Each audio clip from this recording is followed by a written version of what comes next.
Nous avions proposé, mes collègues de Lyon en commun et moi-même, dans notre programme de campagne l'an dernier, la création d'un comité de déontologie de la ville de Lyon. Ceci afin de favoriser une plus grande transparence de la vie publique et mettre en avant le devoir d'exemplarité des élus. Ceci également en réponse à une défiance de plus en plus importante, semble-t-il, de citoyens envers les élus et encore plus inquiétant envers la démocratie. Nous nous réjouissons que cette proposition ait été retenue dans le plan de mandat. C'est le signe d'une majorité municipale à l'écoute de ses composantes et nous saluons aujourd'hui la concrétisation de ce comité de déontologie.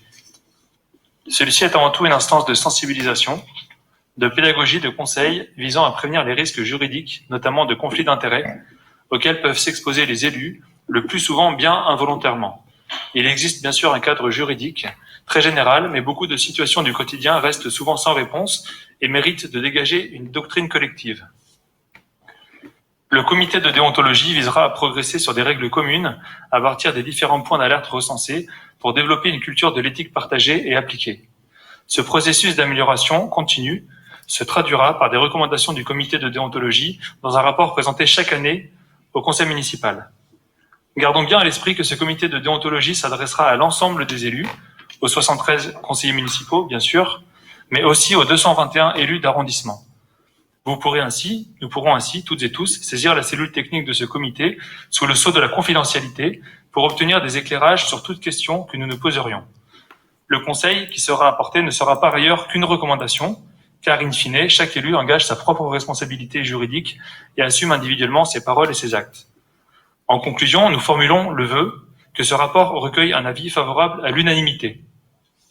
Pourquoi ? Parce que ce comité est une réponse à l'aspiration citoyenne de faire de la politique autrement.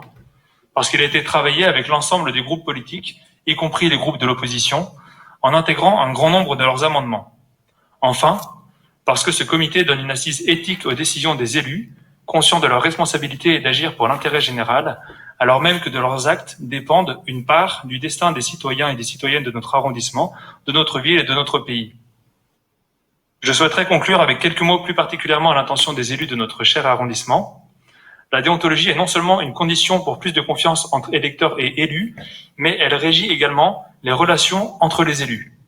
Si ces relations au sein de l'équipe exécutive du 5e arrondissement sont remplies de confiance mutuelle et de bonne entente, la déontologie et le respect entre nous toutes et tous, élus de notre arrondissement, devraient aussi préfigurer à ces relations bien au-delà des positions partisanes.